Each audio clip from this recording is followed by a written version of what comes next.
So hello everyone guys, welcome back to YouTube channel knowledge Krida. विद्यार्थी मित्रांनो, 12वी बोर्डाची परीक्षा आता उद्यापासून म्हणजे 21 फेब्रुवारी 2024 पासून सुरू होत आहे. विद्यार्थी मित्रांनो, सर्वात अगोदर तर तुम्ही एकदम रिलॅक्स व्हा. हा व्हिडिओ तुम्ही पाहता, आता मला माहिती आहे तुम्ही जास्तीत जास्त विद्यार्थी यूट्यूबवर असतील किंवा काही विद्यार्थी अभ्यास करत असतील, बट तुम्ही खूप गडबड इथं नक्की करत असाल. मला माहिती आहे नर्वस एक तुम्हाला असते, नर्वसनेस. तर विद्यार्थी मित्रांनो, ते असतेच, त्याचं काही आपल्याला एवढं टेन्शन घ्यायची गरज नाही आहे. कारण की इम्पॉर्टंट आता तुमची उद्या परीक्षा आहे, ठीक आहे. तर तुम्हाला आता जे येणार आहे म्हणजे आतापर्यंत तुम्ही जे स्टडी केलेलं आहे तेवढंच तुम्ही लिहिणारच आहे ना परीक्षेमध्ये. कारण की आता एक दिवस तुमच्याकडे, आता व्हिडिओ कधी पाहता तुम्ही, परीक्षेच्या अगोदर सकाळी पाहता 21 तारखेला की त्यानंतर पाहता की तुम्ही आता समजा 20 तारखेला पाहता, मला माहिती नाही आहे. बट तुमच्याकडे खूप इम्पॉर्टंट सांगणार आहे तुमच्या परीक्षेच्या अगोदर. 21 तारखेला तुम्ही पेपर देणार ना, तर त्याच्या अगोदर तुम्हाला काय महत्त्वाच्या गोष्टी आहेत पेपरला जाण्याच्या अगोदर ते मी तुम्हाला सांगणार आहे. तुम्हाला सोबत काय काय न्यायचं आहे, त्याचबरोबर खूप महत्त्वाची गोष्टी तुम्हाला इथं सांगणार आहे, ठीक आहे. तर पहा विद्यार्थी मित्रांनो, मी तुम्हाला पूर्ण ट्राय केलेलं आहे. जे माझ्याकडून होत आहे ते सर्व प्रोव्हाइड करण्याचं. जसं की तुम्हाला मी खूप इम्पॉर्टंट व्हिडिओज दिले होते, ठीक आहे. जसं की तुम्हाला माहिती आहे लॉंग व्हिडिओज आपले होते ते, म्हणजेच की 50 मिनिटाचा एक तो व्हिडिओ पेपर प्रेझेंटेशनचा, नंतर एक 36 मिनिटाचा व्हिडिओ तुमचा पेपर पॅटर्नचा, ओके. त्यानंतर लास्ट 1-2 दिवसामध्ये कसा अभ्यास करायचा तो व्हिडिओ तुम्हाला दिले होते. आता तुम्ही हा व्हिडिओ 20 तारखेला आता पाहत असाल तर ती व्हिडिओ अजून सुद्धा पाहिले नसतील तर चॅनलवरती जाऊन तो व्हिडिओ चेक करा, ओके. आणि खूप महत्त्वाचं, प्रत्येक पेपरसाठी अशा टाईपचे खूप महत्त्वाचे व्हिडिओज येणार आहे. त्याआधी सर्वांनी सबस्क्राईब करून ठेवा, कारण की 90% विद्यार्थी, ओके, कारण की 90% विद्यार्थी फक्त व्हिडिओ बघतात पण चॅनलला सबस्क्राईब करत नाहीत. जर त्या 90% विद्यार्थ्यांनी चॅनलला सबस्क्राईब केलं तर तुमच्यासाठी विद्यार्थी मित्रांनो व्हिडिओ तर येतच आहे, पण मला एक मोटिवेशन मिळतं की आपल्याला खूप विद्यार्थ्यांची इथं सपोर्ट आहे आणि त्यासाठी अजून खूप महत्त्वाची तुमच्यासाठी मी व्हिडिओ आणत असतो. त्यासाठी चॅनलला सबस्क्राईब करून ठेवा सर्वांनी, एकदम फ्रीमध्ये असते. खाली रेड कलरचं बटन दिसते, व्हाईट कलरचं बटन दिसते, तिथं क्लिक करून सबस्क्राईब करून ठेवा, ठीक आहे. आता पहा महत्त्वाचं सांगत आहे तुम्हाला. सर्वात अगोदर पहा, आता तुमचा उद्या पेपर आहे 21 फेब्रुवारीला तुमचा इथं इंग्लिशचा पेपर आहे, सुरू होत आहे. तर त्या अगोदर महत्त्वाच्या गोष्टी लक्षात ठेवा, काय सांगतो. आता पहा 21 फेब्रुवारीला इंग्लिशचा जो तुमचा पेपर आहे सकाळी 11 वाजता इथं पेपर सुरू होणार आहे. तर 11 वाजता सुरू होताना त्याच्या अगोदरच तुम्हाला तुमचं जे एक्झाम सेंटर असेल, ओके, तुमचं जे एक्झाम सेंटर असेल तर त्या एक्झाम सेंटरवर तुम्हाला जायचं आहे. बट त्या एक्झाम सेंटरवर किती वाजता जायचं आहे पहा.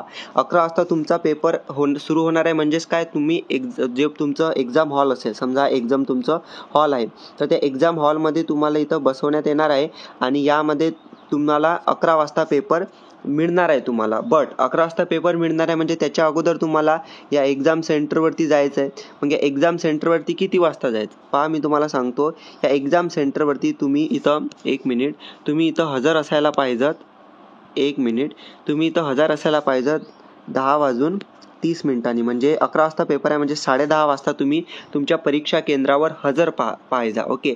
आता तुमचं एक्झाम सेंटर तुमच्या घराजवळून, तुम्ही रूम केलेली असेल, तुमचं हॉस्टेल असेल, जे काही असेल त्याच्याजवळून किती दूर आहे किंवा जवळ आहे का ते तुम्ही पहा. तिथं जायला किती वेळ लागेल आपल्याला ते तुम्ही कॅल्क्युलेट करा आणि तसे तुम्ही सकाळी किती वाजता घरून निघायला पाहिजे हे तुम्ही स्वतः कॅल्क्युलेट करा, ओके. कारण की तुमच्या घरापासून गावातच तुमचं एक्झाम सेंटर असेल किंवा तुम्ही सिटीमध्ये राहत असाल, सिटीमध्ये दूर एक्झाम सेंटर असेल, जवळ असेल, ते तुम्ही पहा आणि त्यानुसार घरून निघा. फक्त 11 वाजता पेपर आहे ना, त्याच्या अर्धा तास अगोदर, जेव्हाही तुमचा पेपर आहे त्याच्या अर्धा तास अगोदर, तुमच्या हॉल तिकीटवरती दिलेलाच आहे टाईम, त्याच्या अर्धा तास अगोदर तुम्ही त्याच्या एक्झाम सेंटरवरती हजर राहायला पाहिजेत. कारण की पहा, जेव्हा एक्झाम सेंटरवरती तुम्ही अर्धा तास अगोदर हजर राहता तर तिथं तुम्हाला गेल्यानंतर त्या म्हणजे एक्झाम सेंटरवरती तुमचा रोल नंबर पाहायचा असतो की तुमचा जो रोल नंबर आहे तो रोल नंबर कोणत्या एक्झाम हॉलमध्ये तुम्हाला बसायचा आहे एक्झाम देण्यासाठी. काय असतं की आता बऱ्याच शाळेमध्ये मॅक्सिमम असं लिहिलेलं असते, म्हणजे बाहेर एक बोर्ड लावलेलं असते, ठीक आहे. सांगतो, एक सिम्पल मेथड असते प्रत्येक शाळेमध्ये बोर्डाची परीक्षा असते तेव्हा, की बाहेर एक बोर्ड लावलेलं असते, ठीक आहे, एक फलक लावलेलं असते, त्याच्यावरती सर्वांचे काय रोल नंबर इथं लिहिलेले असतात, प्रिंट वगैरे काढून किंवा लिहिले असे चिपकवून दिलेले असतात. तर त्यामध्ये तुमचा रोल नंबर तुम्हाला पाहायचा असते ना, तर रोल नंबर पाहायचा. मग रोल नंबर पाहिला की एक्झाम हॉल कोणता आहे, कोणत्यात कितव्या नंबरचा आहे, समजा 3 नंबर, तर त्याच्यामध्ये जायचं. असे वेगवेगळ्या तुमचे काय असतील इथं म्हणजे एक्झाम हॉल असतील, त्यामुळे तुम्ही लवकर तिथं जायचं अर्धा तास अगोदर, ठीक आहे. तर हे झालं तुमचं आता टायमिंग कधी जायचं म्हणून. आता महत्त्वाच्या गोष्टी, सर्वात महत्त्वाची गोष्ट सांगणार आहे ते म्हणजेच की तुम्हाला आता सोबत काय काय न्यायचं आहे एक्झामला जाताना, ठीक आहे. तर पहा, सर्वात पहिली गोष्ट महत्त्वाची न्यायची आहे तुम्हाला हॉल तिकीट. हे अजिबातही विसरायचं नाही आहे, कारण की हॉल तिकीट हे सर्वात महत्त्वाचं आहे तुमच्या परीक्षेसाठी. कारण की हॉल तिकीटशिवाय तुम्ही परीक्षाही देऊ शकणार नाही आहेत. हॉल तिकीट कोणतं न्यायचं मग दादा? तुम्ही झेरॉक्स वगैरे काढू शकता, काही प्रॉब्लेम नाही, बट तुमचं जे ओरिजिनल हॉल तिकीट आहे ना, ओरिजिनल तुम्हाला शाळेमधून मिळालं असेल, त्याच्यावरती तुमचा फोटो वगैरे सिग्नेचर सर्व असेल, ते ओरिजिनल हॉल तिकीट तुम्हाला सोबत न्यायचं आहे तुमच्या परीक्षेसाठी. ठीक आहे, हॉल तिकीट आठवणीने सोबत न्या. आत्ताच तुम्ही मी जे सांगत आहे ते सर्व जमा करून ठेवा. ओके. तर तुम्हाला दुसरी गोष्ट महत्त्वाची न्यायची आहे ते म्हणजेच की तुमचं रायटिंग पॅड. विद्यार्थी मित्रांनो, रायटिंग पॅड तुमचं असेल ना तुमच्याजवळ, पृष्ठ वगैरे, ते तुम्हाला सोबत न्यायचं आहे. कारण की तुम्ही जेव्हा पेपर लिहिणार आहात तर रायटिंग पॅड तर सर्वात इम्पॉर्टंट गोष्ट आहे तुमच्यासाठी. हॉल तिकीट जसं महत्त्वाचं आहे ना, तर तसंच महत्त्वाचं तुमचं रायटिंग पॅड इथं आहे. तुमचं इथं आपण काय म्हणतो त्याला मराठीमध्ये, पृष्ठ म्हणतो ना आपण लिहिण्यासाठी, तर ते तुम्हाला सोबत न्यायचं आहे. एक चांगल्या क्वालिटीचं असेल ते तुम्ही न्या. ठीक आहे, म्हणजे चांगल्या क्वालिटीचं म्हणजे नेमकं काय, की जे तुमचं इथं काय असेल, प्लेन असेल, आणि प्लेन असताना त्याच्यावरती काहीही लिहिलेलं नसायला पाहिजे. कारण की त्याच्यावरती काही लिहिलेलं असेल तर जेव्हा तुम्ही एक्झाम द्यायला जाल तर त्याच्यावरती तुम्हाला विचारू शकता, म्हणजे याच्यामध्ये लिहिलेलं आहे म्हणून तुम्ही ते करून, लिहिलेलं असेल तर ते नेऊ नका. ओके, त्याच्यावरती तुम्ही बरोबर ते खोडू शकता, इरेज करू शकता लिहिलेलं असेल तर. ठीक आहे, नो प्रॉब्लेम. एक चांगलं वालं तुम्ही इथं काय नेऊ शकता, रायटिंग पॅड नेऊ शकता. ठीक आहे, त्यानंतर हे दोन गोष्टी महत्त्वाच्या झाल्या. आता तिसरी गोष्ट महत्त्वाची सांगतो. ठीक आहे, अजून खूप महत्त्वाचं राहिलेलं आहे, व्हिडिओ कंप्लीट पहा. ओके, तर पहा, त्यानंतर तुम्हाला न्यायचं आहे सोबत कंपॉस. आता कंपॉस म्हणजे नेमकं काय पहा. कंपॉसमध्ये तुम्हाला काय न्यायचं आहे माहिती आहे का, तुमचे पेन न्यायचे आहेत. ओके, आता पेन कोणता न्यायचा ते सुद्धा सांगतो. तर पेन तुम्ही जे आहे बॉल पेन नेऊ शकता सोबत. ओके, बॉल पेन तुम्ही जे आहे नेऊ शकता ब्ल्यू कलर, ओके, किंवा ब्लॅक कलर, दोनपैकी एक कोणताही कलरचा पेन वापरायचा. दोन वेगवेगळे वापरायचे नाहीत, फक्त एकाच कलरचा पेन तुम्हाला इथं वापरायचा आहे. आता लक्षात ठेवा, काही जण काय करतात, बॉल पेनच्या जागी जेल पेन वापरतात. विद्यार्थी मित्रांनो, जेल पेन मी सांगतो तुम्हाला 100% अजिबात वापरू नका. जेल पेन अजिबात वापरू नका. ओके, कारण की तुम्हाला सुद्धा माहिती आहे त्यामधली जे इंक असते, त्यामधली जे शाई असते ते एकदम घट्ट असते. त्यामुळे काय होते, समजा तुम्ही पेपर लिहिला तर बाजूच्या साईडनं सुद्धा, ज्या ॲन्सर शीटमध्ये तुम्ही पेपर लिहिता, पेजवरती ॲन्सर लिहिता, तर त्याच्या बाजूच्या साईडनं सुद्धा तिथं अक्षर तुमचं काय होऊ शकते, इंक बाजूच्या साईडनं सुद्धा दिसते. त्यामुळे काय होतं, तुमचा जे लिहिण्याचं आहे ते एकदम चांगलं दिसणार नाही आहे आणि त्यामुळे खराब होऊ शकतो पेपर तुमचा. त्यामुळे बॉल पेन न्यायचा, सिम्पलवाला बॉल पेन, नाही तर मग कोणतेही सिम्पलवाले पेन न्यायचे तुम्ही. ओके, ब्ल्यू कलरमध्ये किंवा ब्लॅक कलरमध्ये, जे की चांगले चालतील इथं. ठीक आहे, आता किती न्यायचे तुमच्यावरती डिपेंड आहे, कितीही नेऊ शकता तुम्ही, नो प्रॉब्लेम. 2, 3, 4, तसं तर 2 नेले तर मॅक्सिमम आहेत, पण तुम्ही अजून 2 शिल्लक सोबत ठेवा. कारण की समजा कदाचित होऊ शकते की एखाद्या वेळेस नाही चालत वगैरे, त्यामुळे परीक्षेमध्ये तुमची कोणी हेल्प करत नसते, एवढं लक्षात ठेवा. जास्त हेल्प करत नसते कोणी. ठीक आहे, म्हणून स्वतःच तुम्हाला इथं न्यायला पाहिजे. ठीक आहे, हे झालं पेनबद्दल सांगितलं.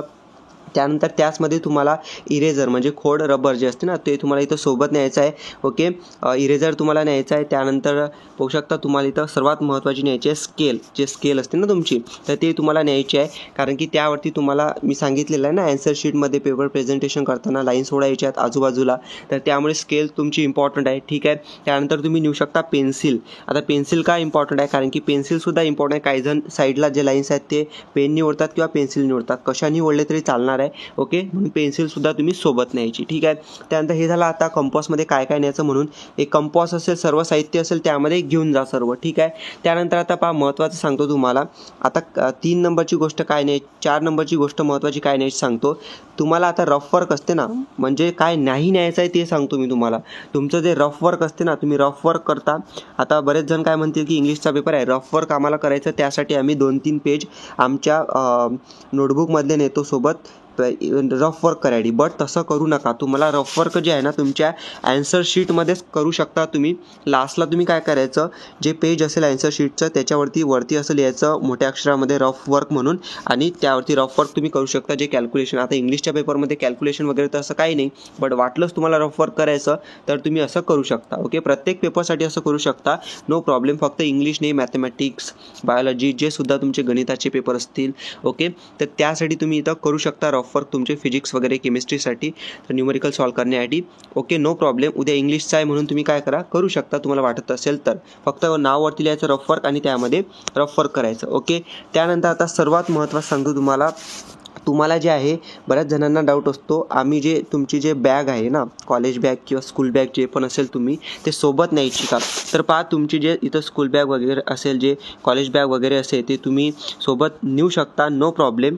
ओके, फक्त त्यामध्ये कसं आहे की जे स्कूल बॅग असेल, जे तुमची कॉलेज बॅग वगैरे असेल ते तुम्ही जे तुमचा समजा एक्झाम हॉल आहे, ओके, एक्झाम हॉलमध्ये तुम्हाला त्या काय बाहेर ठेवायची असते. हे तुमची जे स्कूल बॅग आहे समजा ते तुम्हाला काय बाहेर ठेवायची असते, एवढं लक्षात ठेवा. ते तुम्हाला एक्झाम हॉलच्या आतमध्ये तुम्ही नाही लिहू शकत, ठीक आहे. आणि त्यानंतर सर्वात महत्त्वाची गोष्ट सांगतो, तुमचा स्मार्टफोन, तुमचा मोबाईल तुम्ही सोबत नेऊ शकता का?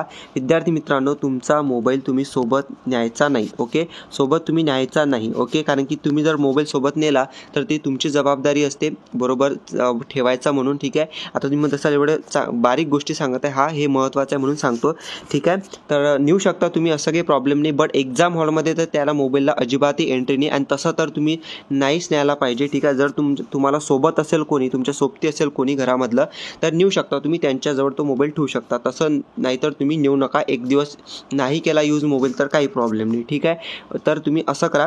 ते सर्व गोष्टी महत्त्वाच्या आहेत, तुम्हाला मी सांगितलेल्या आहेत. पेपरला जाण्याच्या अगोदर हे करायचे आहेत तुम्हाला, इंग्लिशच्या वगैरे असो की कोणत्याही पेपरच्या असो, ठीक आहे.